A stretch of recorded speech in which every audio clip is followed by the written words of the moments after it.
ذمہ داری بھی نبھانی ہے، ورنہ ماشاءاللہ بہت ہی عظیم باتیں رات کی آپ نے سنی ہوں گی، اور ابھی بھی مجھ سے پہلے مشہور عالم دین جامعہ خادم الاسلام کے محتمم بہت ہی پیاری حدیث ہم سب کو سنائی، کاش ہم اسی پہ عمل کر لیتے اور اپنی زندگی کا رخ بدل دیتے۔ درود شریف پڑھیے۔ الحمد لله نحمده ونستعينه ونستغفره ونؤمن به ونتوكل عليه ونعوذ بالله من شرور أنفسنا ومن سيئات أعمالنا، من يهده الله فلا مضل له ومن يضلله فلا هادي له، ونشهد أن لا إله إلا الله وحده لا شريك له، ونشهد أن سيدنا محمدا عبده ورسوله، وصلى الله عليه وعلى آله وصحبه وسلم تسليما كثيرا كثيرا. أما بعد، قال الله تبارك وتعالى في كتابه الكريم: وأنتم الأعلون إن كنتم مؤمنين. صدق الله العلي العظيم.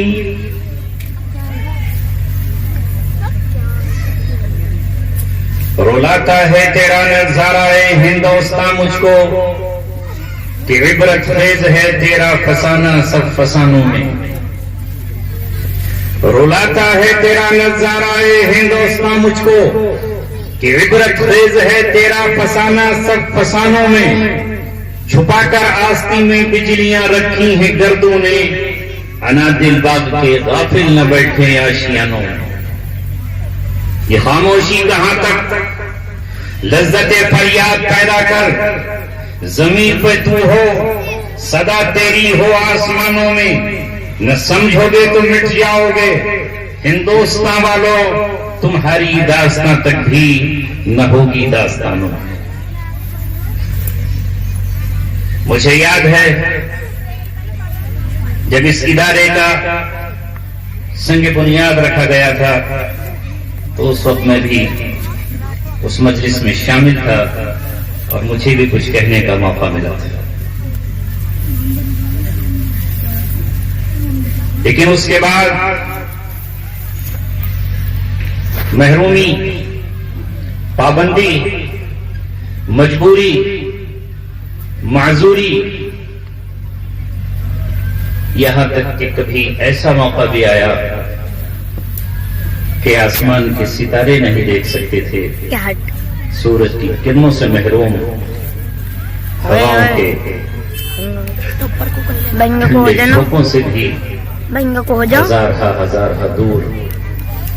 اور پھر آج وہ دن اللہ تبارک رب العزت لے کر آیا. جب میں نے اس شاندار عمارت کو اپنی آنکھوں سے دیکھا، میں آج اس نعمت پر، آپ کی دعوت پر آپ کا شکریہ ادا کرتا ہوں.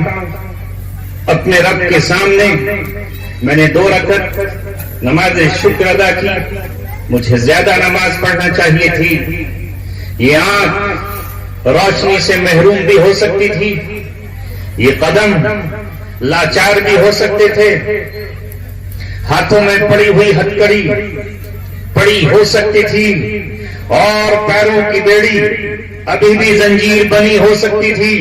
مگر اللہ رب العزت نے ایک مرتبہ پھر آپ کو دیکھنے کا، آپ سے ملنے کا، آپ سے کچھ کہنے کا، حال دل سنانے کا، زخم دل آپ کے سامنے رکھنے کا موقع عطا فرمایا. اہل سلطان پور میں آپ کی مسجد میں کبھی رات میں بھی حاضر ہوا ہوں اور کبھی دن کے اجالوں میں حاضر ہوا ہوں۔ اے رب، سب کچھ تیرے اختیار میں ہے، سب کچھ تیرے اختیار میں ہے۔ تو چاہتا ہے تو بھائی ہی دشمن بن جاتے ہیں، اور یوسف علیہ السلام کو ایک چال چل کر اپنے باپ سے جدا کر دیتے ہیں۔ دل جو سینوں میں تھے وہ پتھر ہو جاتے ہیں۔ ننھا یوسف کنویں کی من پر ہے، بھائیوں سے فریاد کرتا ہے، جھولی پھیلاتا ہے، دامن پھیلاتا ہے، اشکوں کے ہار اپنے بھائیوں کے سامنے رکھتا ہے، مگر بھائی کہتے ہیں کہ نہیں، باپ کی توجہ تجھ پر ہے، باپ کی نگاہ تجھ پر ہے، تو باپ کا پیارا ہے، تجھے کنویں میں ڈال کر جائیں۔ اور باپ سے جا کر کے ایک چھوٹی داستان اور چھوٹا فسانہ سنا۔ یہ ہے قصہ یوسف۔ جب اہل مکہ نے مطالبہ کیا، بہترین قصہ ہمیں سناؤ، اچھی داستان ہمیں سناؤ اے محمد، تم ہمیں احکام سناتے ہو، تم ہمیں صرف حکم دیتے ہو، ہمیں چاہیے کہ آپ ہمیں قصہ سنائیں۔ تو اللہ نے کہا جاؤ، ہم تمہیں یوسف علیہ السلام کا احسن القصص سناتے ہیں، بہترین قصہ۔ وقت نہیں ہے، موقع نہیں ہے، یہ تو آپ کی ذمہ داری ہے کہ آپ داستان یوسف کو پڑھیں، آپ قصہ یوسف کو پڑھیں، آپ یوسف علیہ السلام کی تاریخ پڑھیں کہ اللہ رب العزت نے اس میں کیا کچھ بیان کیا ہے۔ ادھر بھائی سوچتے ہیں کہ اس بھائی کو ہم نظروں سے اوجھل کریں گے، یہ کنویں میں جائے گا، بظاہر ان کے ہاتھوں میں غلامی کی زنجیریں پڑتی ہیں اور وہ بازار مصر میں بیچ دیے جاتے ہیں۔ وَشَرَوْهُ بِثَمَنٍ بَخْسٍ دَرَاهِمَ مَعْدُودَةٍ۔ قرآن کہتا ہے کہ بھائیوں نے یوسف کی قدر نہ جانی، اس کا مقام نہیں پہچانا۔ وہ کیا جانتے کہ یوسف کون ہے؟ انہیں کیا پتا تھا کہ کل یہ بادشاہ ہے، وقت بننے والا ہے؟ انہیں کیا معلوم تھا کہ یہ اللہ رب العزت کا دلارا بننے والا ہے؟ یہ وہ یوسف ہے جس کی پیشانی میں نور نبوت ہے، یہ وہ یوسف ہے جسے اللہ خوابوں کی تعبیر دینے والا ہے، یہ وہ یوسف ہے جسے تم کنویں میں ڈالنے جا رہے ہو تو کنویں میں اس کی چوٹ نہیں رہے گی، کوئی پتھر اسے زخمی نہیں کرے گا۔ ہم جبریل کو حکم دیں گے، اے جبریل، آج تیری چال کا امتحان ہے، آج تیری رفتار کا امتحان ہے۔ میرا یوسف کنویں کی من سے نیچے جا رہا ہے، کسی پتھر سے نہ ٹکرا جائے، پانی میں ڈوب نہ جائے، تجھے اپنے باہوں میں اسے اس طرح لینا ہے جس طرح کوئی ماں اپنے نونہال کو کھلاتی ہے۔ فانوس بن کے جس کی حفاظت ہوا کرے، وہ شمع کیا بجھے جسے روشن خدا کرے۔ یوسف علیہ السلام کی زندگی میں میرے اور آپ کے لیے نمونے موجود ہیں، عبرتیں موجود ہیں، نصیحتیں موجود ہیں، رب کی قدرت کے نظارے موجود ہیں۔ وہ یوسف جسے کنویں میں ڈالا، وہ کنویں سے نکلا، بازار مصر میں بکا اور اس کے بعد پھر جیل کی سلاخوں میں گیا۔ مگر قرآن کہتا ہے وہاں بھی اس نے اپنا فریضہ نہیں چھوڑا، فریضہ دعوت سے باز نہیں آیا۔ دو شخص جب خوابوں کی تعبیر پوچھنے آئے تو اس نے ان کو تعبیر دی اور تعبیر وہ سچی نکلی۔ اسی سے میں آپ کو یہ بتانے جا رہا ہوں میرے عزیزوں، نوجوانوں، بچوں، بوڑھوں، ماں، علم وہ چیز ہے جس کی قدر و قیمت اگر ہم پہچان لیں تو علم بہت اعلیٰ درجے کی چیز ہے۔ یہ خوابوں کی تعبیر کا علم اللہ نے یوسف علیہ السلام کو عطا کیا۔ وہاں دولت کام نہیں آئی، وہاں ثروت کام نہیں آئی، وہاں نسب کام نہیں آیا، وہاں خاندان کام نہیں آیا۔ اگر کام آیا تو یہ علم جو خوابوں کی تعبیر کا علم تھا وہ کام آیا۔ خوابوں کی تعبیر سچی ہوئی اور بادشاہ کے خواب کی تعبیر کی جب ضرورت پیش آئی تو پھر اس قیدی نے کہا جو خواب کی تعبیر کے ذریعے چھوٹ گیا تھا، آپ کے خواب کی تعبیر بادشاہ سلامت جیل میں بند ایک قیدی بتا سکتا ہے اور میں اس قیدی سے پوچھ کر آؤں۔ یہاں یوسف علیہ السلام نے آج محض تعبیر ہی نہیں بتائی بلکہ تدبیر بھی بتا دی، تدبیر بھی بتائی۔ 7 سال بہت خوشحالی کے آئیں گے اور 7 سال قحط کا زمانہ آئے گا۔ 7 سال جو تم پیدا کرو اسے بالوں ہی میں رکھنا، اسے گہانا مت، اسے نکال کے گھروں میں مت ڈالنا، پھر پوری دنیا میں قحط آئے گا،